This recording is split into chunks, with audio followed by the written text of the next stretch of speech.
트리하우스 공방의 거울입니다. 원숭이가 행패를 좀 부렸다네요. 두 차례에 걸쳐서 말입니다. 2012년 9월 4일 원숭이 소행, 그로부터 한 달 후 두 번째 소행. 그래서 담요를 덮어둔답니다. 鏡はキャノピーロープ、ジップロックですね。それのテストの時にパッとこう横を見てやる鏡だったんです。 이렇게 해놓으니까 더 이상 공격하지 않더라. 사시사철 화렵수림의 색깔은 크게 변하지 않고 저 숲속에 많은 원숭이들이 살고 있습니다. 그런데 어떤 녀석들은 길가에서 놀기를 좋아하지요. 거울을 보면 어떤 반응을 보일까? 우리는 은근히 원숭이가 거울을 깨주었으면 했습니다.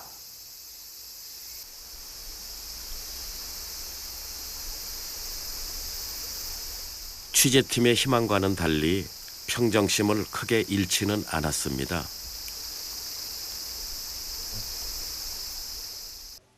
하긴 이 일대엔 거울이 많이 서 있고 자동차가 번쩍번쩍 광선을 반사하고 다니니 거울을 보고 꽥꽥 소리 지르며 길길이 날뛸 일은 없을 법도 합니다.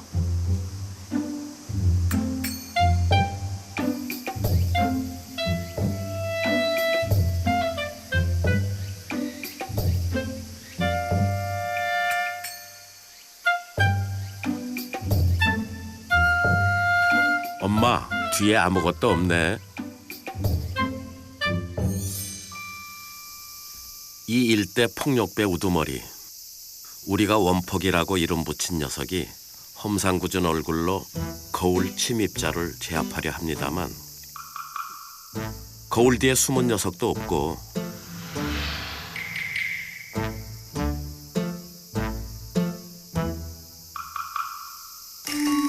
이럴 땐 현장 떠버리는 게 상수. 야쿠시마엔 사람 수만큼의 원숭이가 살고 있다 합니다. 일본 원숭이의 한 부류인 이 녀석들은 다른 지역 원숭이들보다 사나워서 싸움질하기가 일쑤이고 그래서 원포기처럼 얼굴에 험악한 흉터가 있거나 발을 절거나 하는 녀석들이 눈에 많이 띄입니다.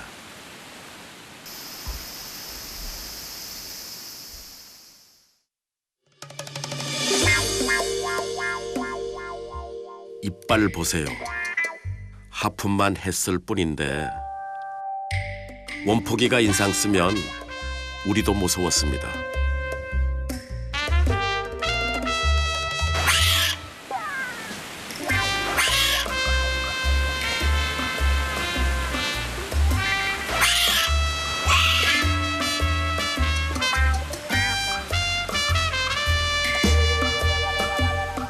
좁은 섬에 워낙 많은 원숭이가 살고 있어서 그런 것일까? 멀쩡히 잘 놀다가도 분위기 확 깨져 버리는 건 예사이고 위험 인물로 간주당하면 미행 따라붙습니다. 무리의 수컷 중에서 가장 팔팔한 녀석이 여차하면 공격하겠다는 자세를 취하면서 말입니다. 例えば屋久島の猿は比較的喧嘩が多いんですね。で例えば、他の場所金華山とか下北とか調査されているとこと比べて屋久島の猿は怪我をしていることが多いんです。指が1本なかったりとか耳が切れてたりとかそれは喧嘩をよくするので私たちはそういう怪我の部分を使って識別をします。 야쿠시마 원숭이들의 특징 중 하나는 손발이 유별나게 검다는 것이지요. 또 털이 유난히 길게 자란다. 겨울보다 여름에. 外見で言うと小さくて色も黒っぽくてあと毛がゴワゴワしてます。で一部には毛がゴワゴワしているのは雨がよく降るので雨弾きやすいようなコーティングがされているからっていうふうに言われてますね。 일본에서 비가 가장 많이 내리는 야쿠시마. 오죽하면 한 달 35일 비가 온다는 말이 다 있을 정도죠. 기다랗게 자란 뻣뻣한 털이 비가 안으로 스며들지 않도록 막아준다는 겁니다.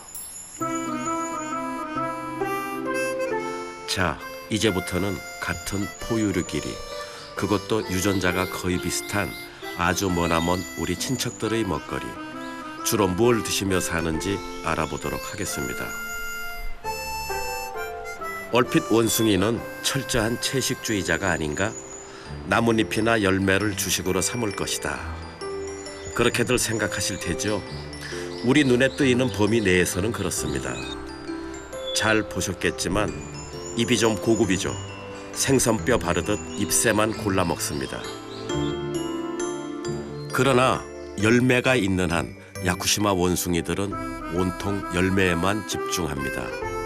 이파리 따윈 거들떠 보지도 않지요. 허겁지겁 열매를 따먹는 것 같지만 저건 식사가 아니라 채집, 모아서 담아가는 겁니다. 아기를 안고서 열심히 열매를 따는 저 엄마 원숭이도 보세요. 턱 아래가 불룩하지 않습니까? 하나씩 꺼내 먹습니다. 대개 씨가 딱딱한 견과류라 먹는데 시간 좀 걸리지만 꼭꼭 씹어 먹으니까 건강에도 좋을 것 같군요.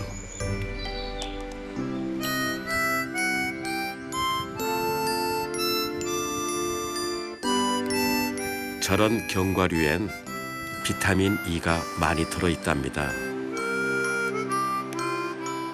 쉽게 먹을 수 있는 이파리 대신 이빨을 혹사시키는 데는 이유가 있을 테죠. 가까이에서 보여드리지 못해 유감입니다만 커다란 곰도 저렇게 먹지요.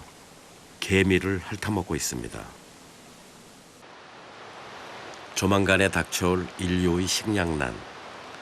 몇 가지 해답 중 하나를 지금 저 원숭이가 보여주고 있네요. 애벌레, 곤충 이런 것들을 식량으로 대체하는 것인데 원숭이들은 미처 깨닫지 못하고 있겠지만 그들의 행위가 단단한 나무의 섬유질을 빨리 흙으로 분해시켜 숲을 기름지게 만들고 있습니다. 저 정도면 금방 부스러질 것 같아도 만만찮게 딱딱하죠. 그 속에는 나무의 섬유질을 파먹고 사는 녀석들이 숨어 있고 원숭이들은 놀라운 집중력으로 곤충이나 애벌레를 찾아냅니다.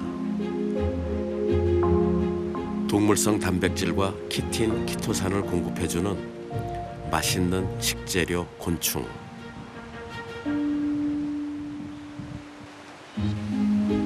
우리나라 농촌진흥청에서도 곤충의 식량화, 집중 육성 사업으로 선정해서 지원 많이 하고 있으니 야쿠시마 원숭이가 이 분야에선 선진 창조의 길을 먼저 걸어가고 있는 셈이죠.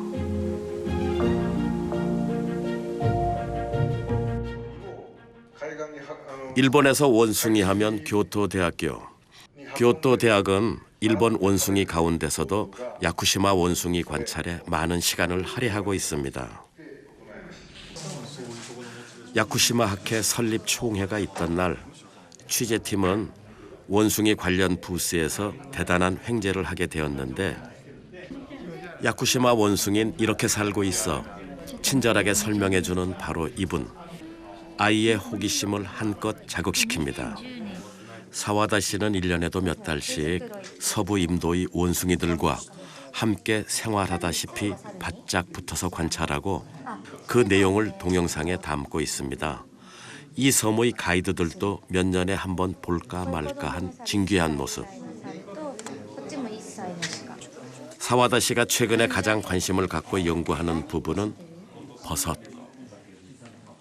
야쿠시마 원숭이가 버섯을 먹을 때 어떤 태도를 보이는가, 독버섯을 가려낼 줄 아는가, 원숭이도 독버섯에 중독되는가. 버섯은 잘 아시는 바와 같이 단기간에 피고지기 때문에 매우 어려운 연구입니다. そうすると1年間で67種類ぐらいのキノコを食べているってことが分かって、これは現在出ている研究の哺乳類全体でもそんなにキノコを食べている動物はまず世界中には存在しないので、現時点では屋久島のニホンザルが最も多様なたくさんのキノコを食べているってことになります。 엄마 원숭이가 무엇을 먹든 그건 그대로 아기 원숭이의 교과서가 됩니다. 그러니 아무 버섯이나 함부로 먹었다간 귀한 자식에게 치명적인 사고를 초래할 수 있으니 독버섯은 잘 가려내야 하지 않겠습니까? 만약 독버섯을 손에 잡았을 때 먹기를 망설이는가, 독이 있다는 끼임새를 알아차리고 무슨 식으로든 검사를 하는가. 取ってる段階でどうも見極めてるっぽい。検査をせずにすぐ食べるものは毒キノコであることが少ないし、検査をする時っていうのは毒キノコである割合がすごい高いってことが分かったんです。ただ毒キノコ自体をその検査で回避しているかっていうとそうじゃなくて、最終的にはちょっと食べてみて味覚と事前の知識で判断して毒キノコを回避しているっていう結果になりました。 사람에게 독이 된다고 해서 반드시 원숭이도 중독이 된다는 법은 없으니까 민감하고 까다로운 연구가 아닐 수 없네요. 비가 많이 와서 숲이 언제나 축축하게 젖어 있으니까 버섯이 꽤 많으리라 생각했는데 의외였습니다.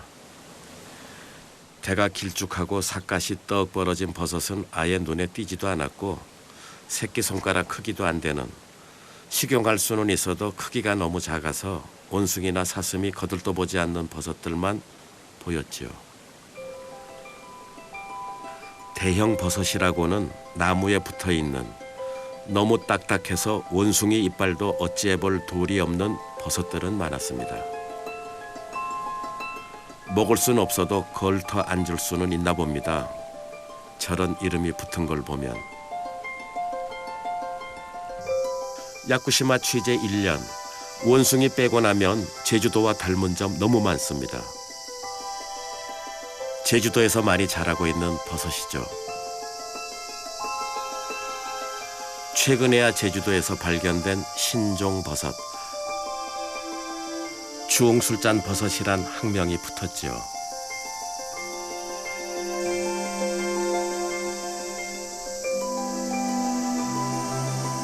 누가 지었는지 이름 참 잘 지어놓았네요. 연약하고 작지만 이런 버섯들이 나무의 섬유질을 분해해서 숲을 더 기름지고 부드럽게 만들어줍니다. 지면 위로 불쑥 솟아오른 버섯은 원숭이와 사슴들이 다 먹어치우고, 높은 곳에 있거나 먹어봐야 배도 안 차는 작은 것들은 용케 살아남아서 자연의 혜택을 마음껏 누리며 생명의 신비를 가냘프지만 힘차게 노래하지요. 그리고 아무도 몰래 고목과 낙엽을 보드라운 흙으로 그 성질을 바꾸어 놓습니다. 이왕 내친 김에 색다르고 진귀한 버섯을 찾아 나섰습니다. 지구에 존재하는 버섯 중 밤에 빛을 내는 버섯은 50종류. 그중 하나인 잡밤나무 등불버섯이 이 숲속 어딘가에 있다는 것이고, 그 버섯을 보려면 우선 불을 꺼야 한다. 이것이 그 버섯의 균사다라고 보여주는데, 육안으로는 거의 볼 수가 없는 아주 약한 연두색이었죠. 일단 불을 다시 켰습니다. 버섯에 조리개며 거리를 맞추어야 했으니까요. 발광버섯은 아주 평범하고 소박한 모습으로 숨어 있었는데 그 크기 또한 작으면서 보색까지 띄고 있지 않습니까? 동영상이 아니라 스틸로 찍어야 합니다. 5분 정도 노출을 주고서. 세 종류, 삿갓의 포자가 다 날아가 버린 녀석. 조금은 남아있는 두 형제. 아직 많이 남아있는 친구를 표본으로 했죠.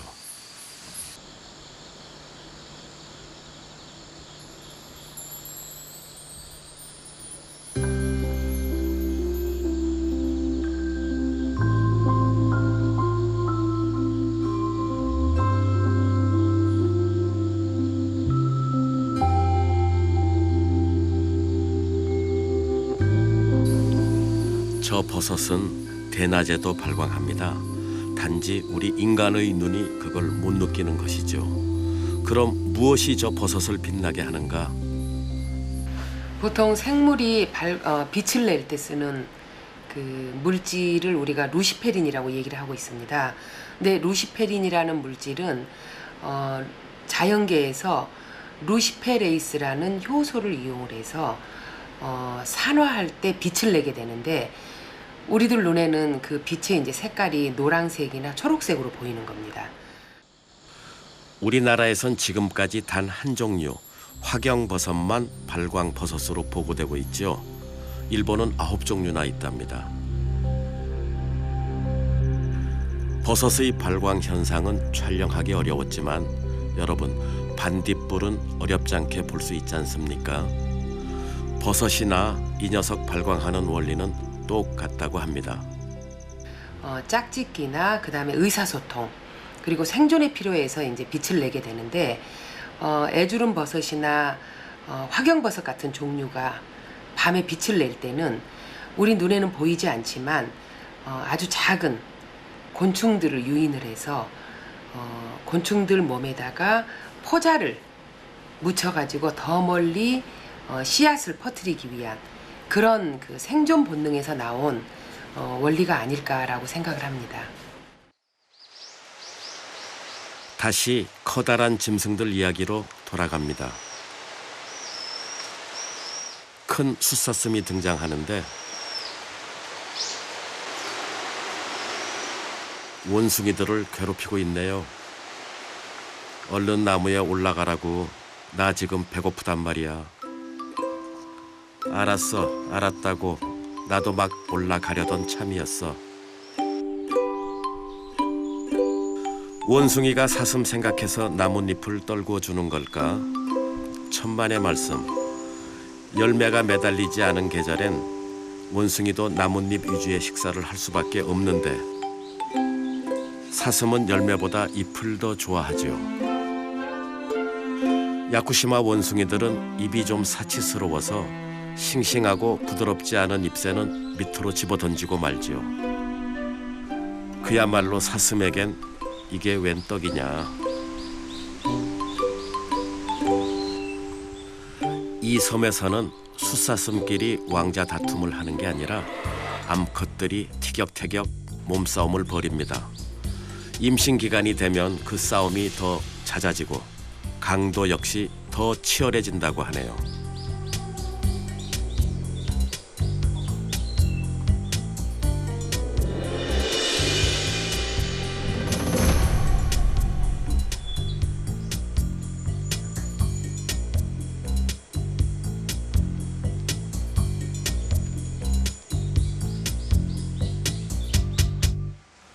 원숭이들은 한 나무에 오래 머물지 않습니다. 수시로 이동. 불로소득에 재미 붙인 사슴들이 그 뒤를 졸졸 따라가지요.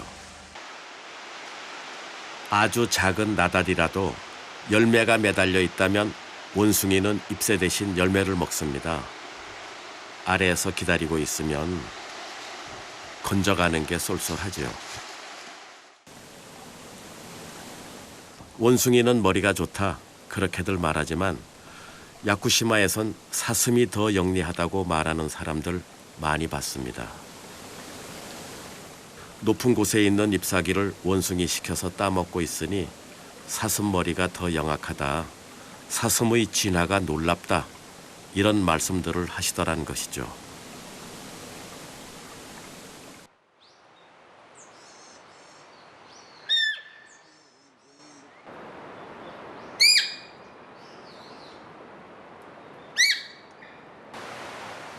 일본 전역에 걸쳐 살고 있는 사슴들 중에서 야쿠시마 사슴은 그 크기가 가장 작습니다. 뿔도 갸름하고 짧아서 도대체 숫사슴의 유형이 느껴지지 않습니다. 체중은 북해도 사슴의 3분의 1에 불과하죠.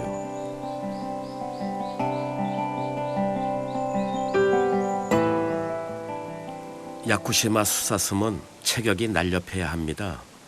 넓은 평원이 아니라 빽빽한 나무숲과 비탈진 경사면, 울퉁불퉁 아무렇게나 깔려있는 바위, 이런 환경에서 살아가려면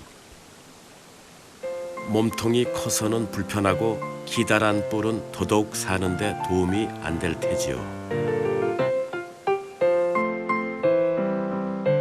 이 녀석의 사라진 뿔은 수컷들끼리 싸우다 부러진 것이 아니고 아마도 무성한 나무가지에 걸려 망가진 게 분명합니다.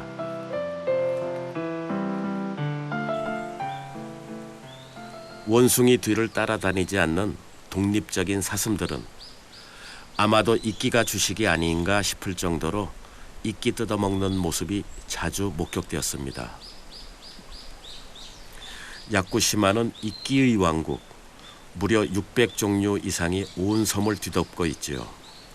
야쿠시마 특산종만 16종, 세계 최대의 이끼 전시장입니다. 양치류도 1년 내내 무성하니까 사슴이 배가 고플 일은 없겠죠. 그래서 숫자가 엄청나게 불어나고 있답니다. 매년 2,000마리 이상은 사살해야만 생태계 균형이 간신히 유지된다네요. 키 작은 식물들은 나름대로 자구책을 구합니다.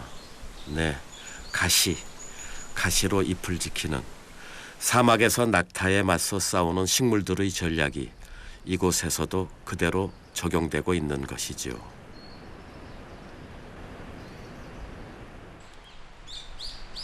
그런데 이게 뭡니까? 사슴이 원숭이 엉덩이에 코를 갖다 댑니다.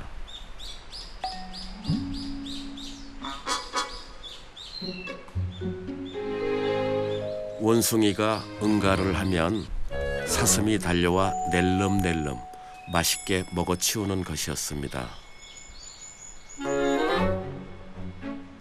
아마 사슴에게 부족한 그 무언가가 원숭이 배설물 속에 담겨 있을 게 분명합니다.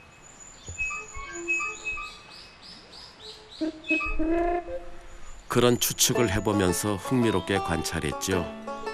그런데 원숭이는 사슴의 그것을 전혀 먹지 않았습니다.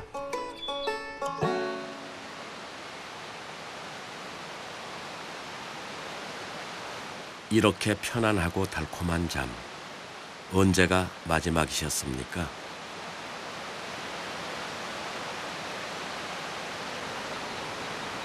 죽어라 앞만 보고 달려야 하는 우리 인간 세계가 잃어버린 저 달콤함.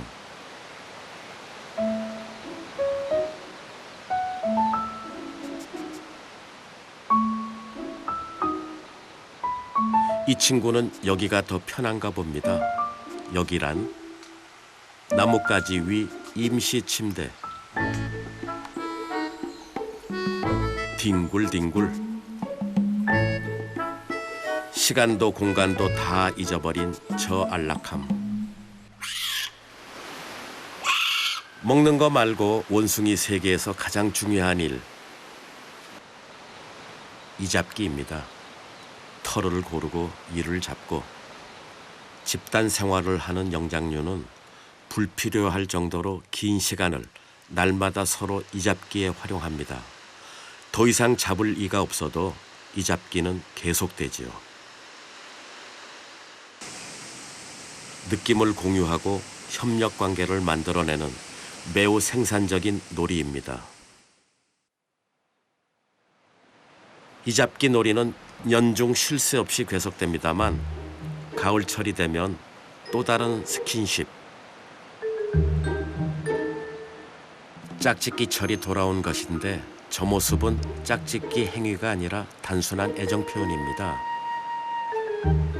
이 시기의 암컷들은 보다 많은 수컷들과 어울리려 하고 수컷은 그 반대, 암컷을 자기 곁에 붙들어 놓아야 하니까 수시로 애정 표현을 하며 한눈 팔지 못하게 하는 것이죠.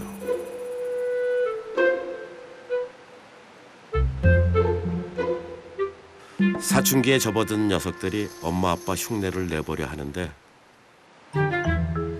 기차 놀이가 그냥 망가지고 마는군요. 어느 사회에나 외톨이가 있나 봅니다. 스산한 바람 불수록 더 절실해지는 공감대.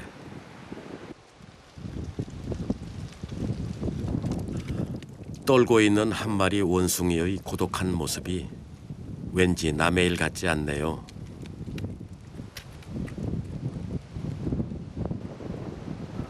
그러나 실존에 대한 인식은 혼자 있을 때 더 깊어지는 법이지요. 가을 겨울 구별도 거의 없는 서부 임도의 봄. 봄바람이 불면 원숭이 사회에도 새바람이 불지요. 싱싱하고 밝은 에너지가 용솟음 치는데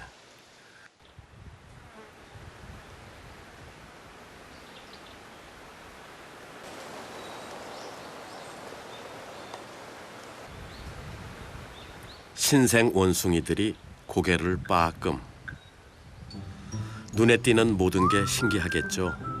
손에 잡히는 건 아무거나 씹어보기도 하고 냄새도 맡아보고.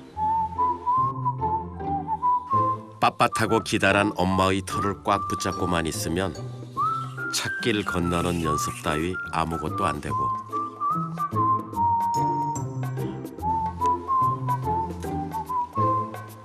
엄마의 감시망이 소홀해진 틈을 타 여기저기 싸돌아다녀 봅니다. 그러나 그리 멀리 가진 않죠.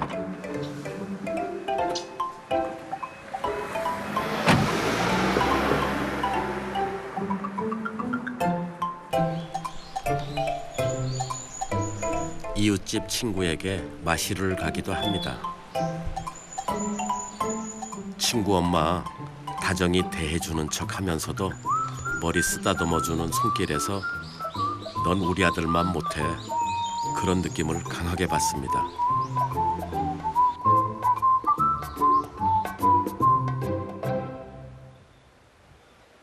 형들은 노골적으로 막내 동생을 괴롭힙니다. 엄마의 시선이 닿지 않는 범위 내에서 말입니다.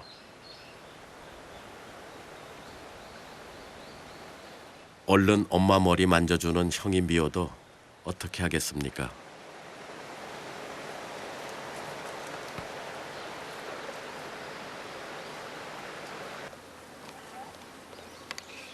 아주 어린 새끼들이나 조금 위험한 곳을 갈 땐 엄마 배에 착 달라붙고 급하게 이동할 땐 서부의 인디안 용사가 안장 없이 달리는 말에 올라타듯 멋진 점프.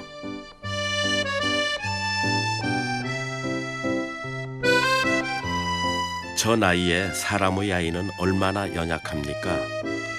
강보에 쌓인 아이들을 떠올리며 새끼 원숭이에게 애정과 격려를 보냅니다.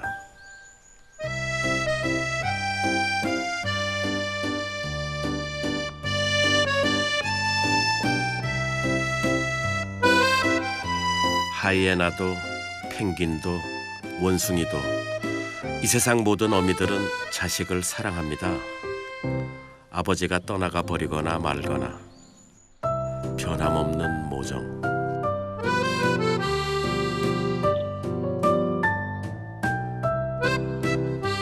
우주 전체의 평화가 저 안에 서려 있는 듯합니다.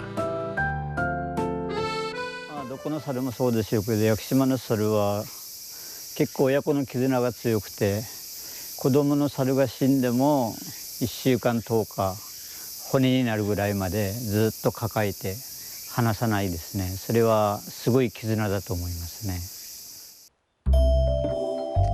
교활하고 경솔한 인간을 가리켜 원숭이 같다고 하는 말, 이 엄마 원숭이 앞에서는 사용하지 말아야겠습니다.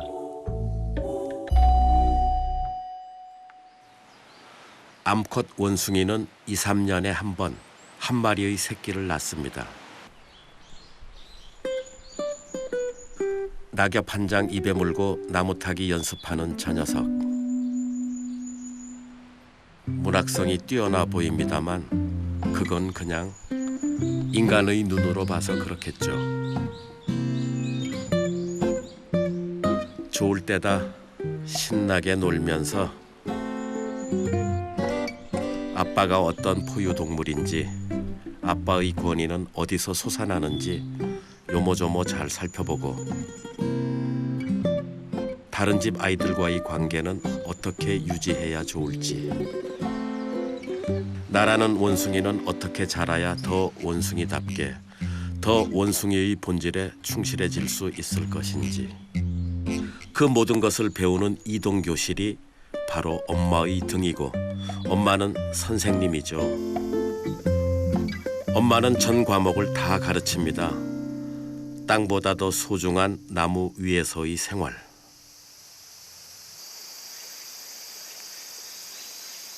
어떤 걸 먹어야 하고 그걸 먹을 때 매너는 어때야 하는지 등등 전 과목에 걸쳐서 물론 1:1 밀착형 수업이죠. 우리 인간들이 다 포기하고 잃어버린 정겨운 엄마 교실입니다.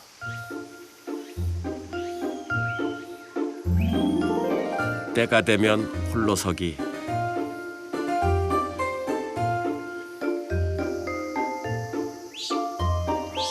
오줌을 지릴 정도로 무서울 때도 있을 것이고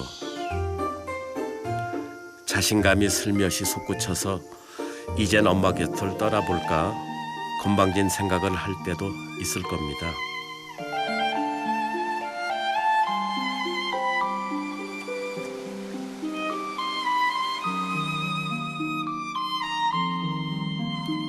몇 달 사이에 부쩍 자랐네요. 유아티를 벗은 얼굴이 제법 그럴듯하게 손오공을 떠오르게 하고